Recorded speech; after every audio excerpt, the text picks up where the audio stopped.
temporary order to require both parties to be obligated to the remaining portion of that lease. Does the temporary order address this issue?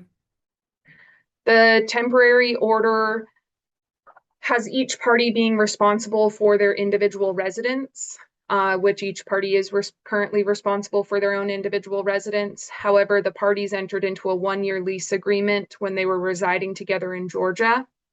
Mother then moved to Kansas, leaving father in Georgia. Father moved to Arkansas to be closer to the minor children, rather than in Georgia and Kansas. They're in Arkansas and Kansas. The lease goes until February. And so he was asking that the court make each party responsible for one half of that lease until it is up in February. Buckle up, guys. Today we're diving into a courtroom showdown over a lease nobody wants to pay.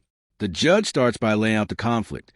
Dad moves to Arkansas, Mom moves to Kansas, and now both are stuck on a Georgia lease. Tension is high, money is on the line, and the court has to sort out who's responsible for footing the bill. Backing up a moment, Ms. Locke, what are the agreements that were reached regarding modifications of the parenting plan? Sure, Your Honor.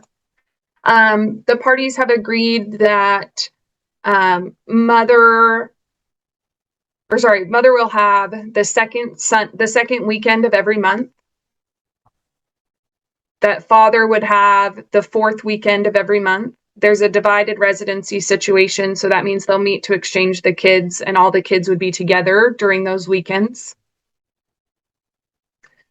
They've agreed to divide equally the breaks, so that would be summer break, Christmas break, and then they've agreed to rotate Thanksgiving.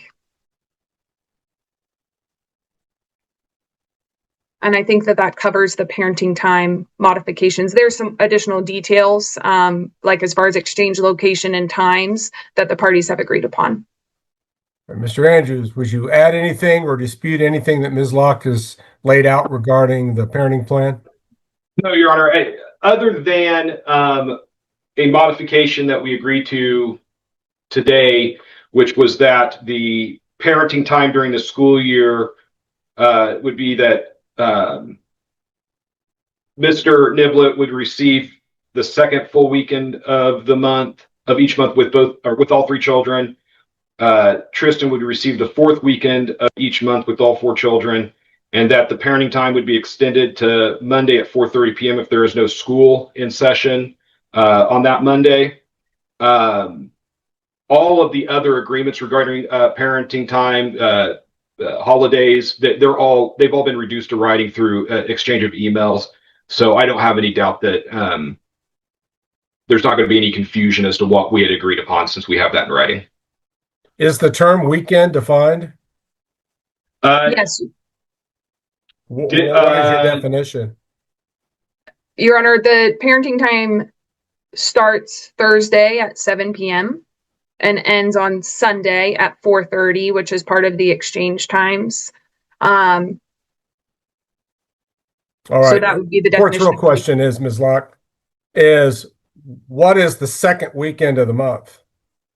For example, if Your Honor, I don't know. Month ends on Saturday the 31st, it's my end, Sunday the 1st. Is that the first weekend, or is it the first time Saturday and Sunday both fall in the same month, or what is the definition of second and fourth weekend? And Your Honor, that is not something that Mr. Andrews and I had discussed, but I think we'll be able to reach an agreement about how that is to be defined. Mr. Andrews? It looks like he might be frozen.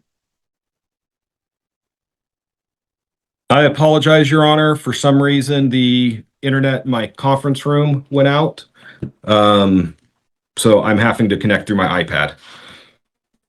All right. The court was discussing what the definition of weekend is. Unless the parties reach a different agreement, second weekend will be defined as the second time within a calendar month that both Saturday and Sunday fall within that calendar month.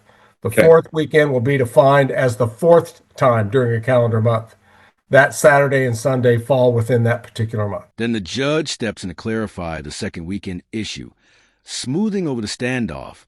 Every detail matters. Misunderstandings about weekends or holidays can create long-term conflict. The technical glitch doesn't help, but the court presses on, showing that family law requires patience, precision, and a steady hand even when unexpected hiccups appear. Right. And then the new child support number would be what, Ms. Locke? It is, I just clicked away from that. I apologize. Give me 1 second. Your Honor, it's $1,268 per month. Yes. Effective when?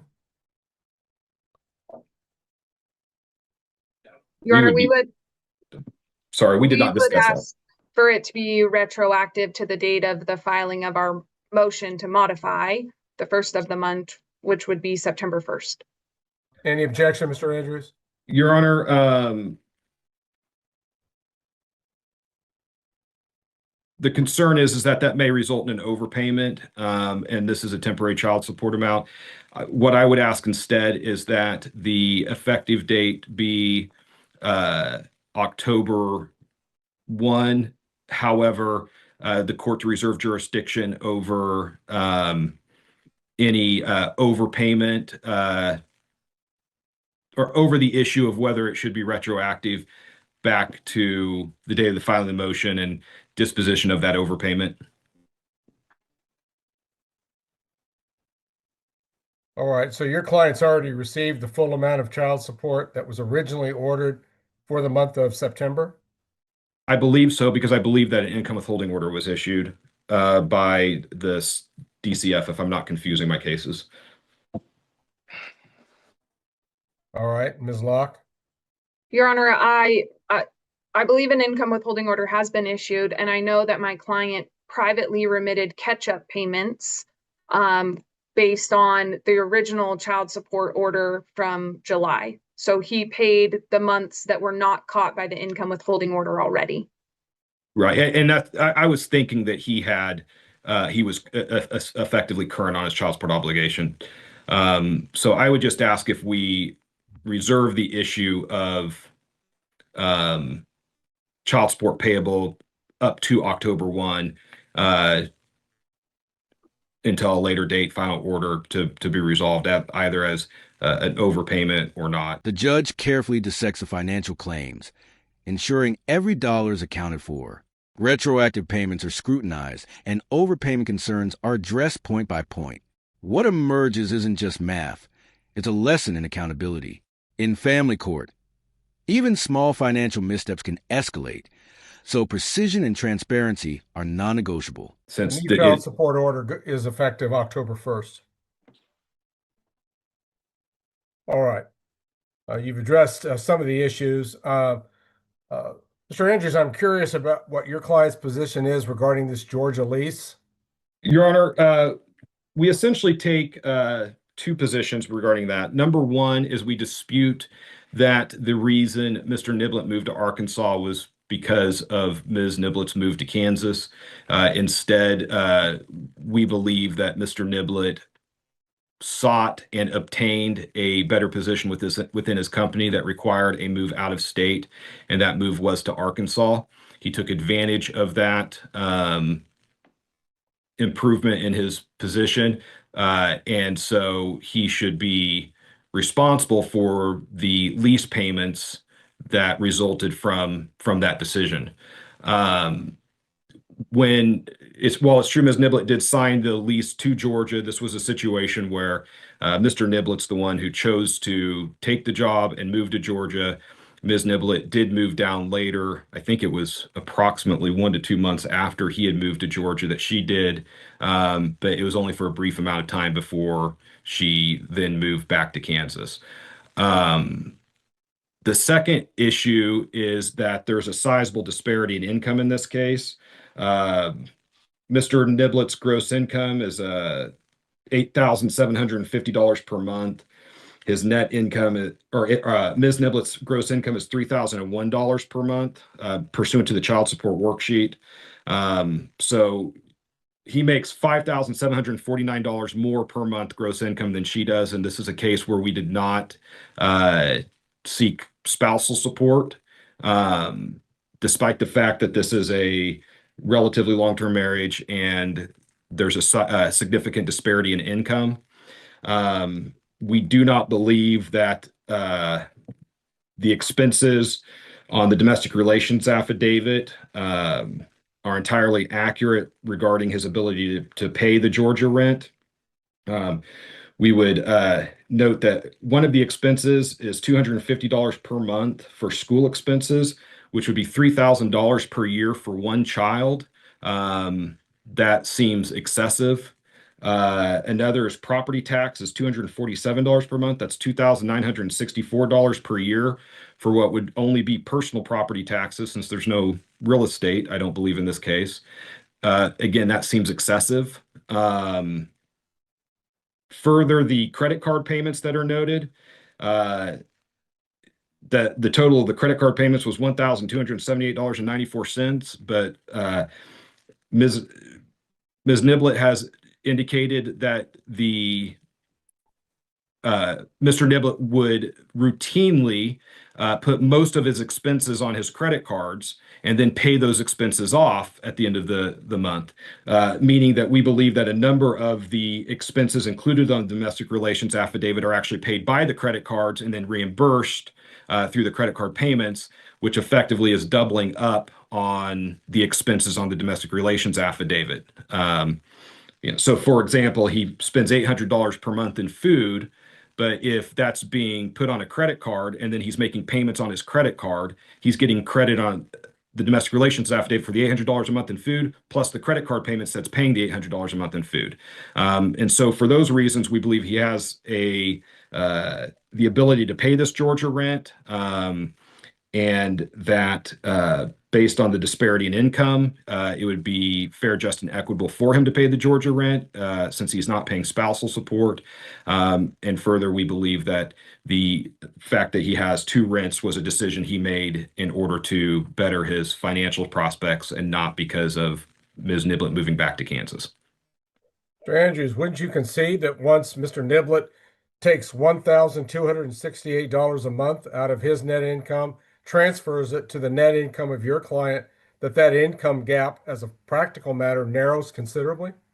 I wouldn't say it narrows considerably, Your Honor. It narrows, but I wouldn't characterize that as considerable, given the fact that it's a pretty sizable. I mean, he grosses approximately $70,000 more per year than Ms. Niblett. I don't think that $1,296 a month in child support, helping her pay for the expense of the children, noticeably narrows that gap.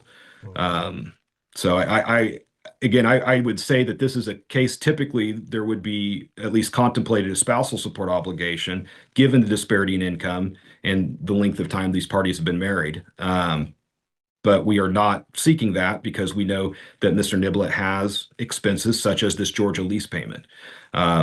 So I guess what we would ask is that if Mr. Niblett is going to ask that Ms. Niblett pay half of his expenses, that he provide spousal support. It's like you're attempting to make what I think is perhaps a final issue in this case, a temporary order issue. Why does this lease issue need to be decided now? Your Honor, the lease ends technically in February, so the party's obligation is through February. So we're asking the court to deal with it now because it's possible that the case will not be resolved by the time the lease is no longer an issue. Okay. Have the parties completely moved out of the property? Yes, Your Honor. My client has relocated to Arkansas, and obviously Mr. Andrews' client moved to Kansas some time ago. All right. So both parties are, I guess, in default on the lease at this point, or are the lease payments being made by someone? The lease payments are being made. By your client? Yes, Your Honor. And I guess that would be another issue is I don't know what Georgia landlord tenant law is, but at least under Kansas, if you terminate the lease early, there's a obligation of the landlord to relet that property as soon as possible and terminate, at which point the lease payments would terminate. It can't just be left empty and allowed to collect those leases. So if the parties terminated the lease early, they're obligated on that under those lease payments until the property is re-rented. But I would expect that the landlord's going to re-rent that property thereby obviating the need to pay the rest of the lease. But that doesn't relieve the pressure of paying two leases until the property is relet, if it is relet during the contract period. Plus, this court isn't aware that Georgia law would be as enlightened as Kansas law might be in a corresponding situation. The court determines that both parties are equally obligated under this lease. However, that there is a disparity in income which this court should consider. The court will require that beginning with the lease payment that would be due for the month of October of 2025, the parties will be responsible for payment of any lease payment due to the landlord in Georgia in proportion to their respective incomes as reflected by the most current child support worksheet. What is that percentage under the current worksheet, Mr. Andrews? 28% for Ms. Niblett, 72% for Mr. Niblett. That will be the proportion ordered by the court. All right, Ms. Locke, you were the Once the math is settled, the courtroom tension visibly eases. The judge's focus on objective figures removes personal bias, ensuring that both parents understand their obligations. What could have been prolonged battle over pride becomes a clear, enforceable agreement. Proof that structure and law can tame even the messiest family disputes. attorney for the movement for today's proceedings. I trust that you would be drafting a journal entry stemming from today's proceedings, which modifies the parenting plan, modifies the existing child support order with a revised child support worksheet attached, and then setting forth the proportionate share of the lease payment as ordered by the court today. Is that correct? Yes, Your Honor. All right. And you have in your possession the actual updated child support worksheet prepared by Mr. Andrews. Is that also correct? I have one that has handwritten modifications to it, so I would just ask that the actual modifications be made, and then, yes, I will have it. Bradley refused to let me make the modifications. I don't know why, but it would not work. It would not save. That's why it's handwritten in. I'll see if I can recreate it, and then, yes, I will have it. I spent, I would guess, a good 20 minutes trying to figure out how to get that to work on Bradley, and it just would not work. So I decided I would go old school. And Ms. Locke, if you can't make it work, and you very well creatively may be able to, a handwritten one is fine as long as the parties agree on the handwritten modifications to anything that's printed on the worksheet. Understood. We are talking about a temporary order here. So some flexibility, I think, is called for under the circumstances. Counsel, are we going to eventually need a trial date in this case on issues arising or still existing in the case? I don't know. I don't think that I can answer definitively one way or the other whether this is going to be a case that has to go to trial. I still believe that we could work out an agreement. We kind of focused on resolving this temporary order issue. I spoke with Ms. Locke before the hearing that my next step is to start gathering the rest of the documents I need in order to submit a property settlement agreement, property settlement proposal. I think that we've pretty much, with this agreement, resolved the residency and parenting time issues. I'm not expecting that is that this agreement is meant to just only be a temporary agreement that's going to be modified prior to the final orders. I don't want to speak for Ms. Locke on that, but at least I'm optimistic that that's not going to be a contested issue. And I still think that once I get some additional information to make the proposal, that there's a good chance of success at settling the case. All right. Ms. Locke, do you see things differently at this current time? Not at this current period of time, Your Honor. Very well. Then I'll allow counsel some opportunity for further discovery and further negotiation with the optimism that a comprehensive agreement may eventually be reached in the case. Then you can inform the court that you'll need an appropriate hearing date. All right, the court will look forward to receiving Ms. Locke's modification order with child support worksheet attached in the court's queue in the near future. Mr. Andrews, is there anything else we need to address at this time? Not to my knowledge, Your Honor. Ms. Locke? No, Your Honor. Very well. Then at this time, the Niblett matter will be in recess and the meeting can be ended for all. Thank you, Your The Honor. session winds down with the final formalities. Orders are clarified, worksheets adjusted, and both sides start looking ahead to what comes next. There's a sense that a settlement might be within reach, but the tension hasn't fully disappeared. The judge closes things out with authority, locking in financial terms and parenting structure for now. It's not the end of the conflict, but it's a controlled pause with clear rules in place. If you enjoyed this breakdown, make sure to like the video, subscribe to the channel, and we'll see you in the next one.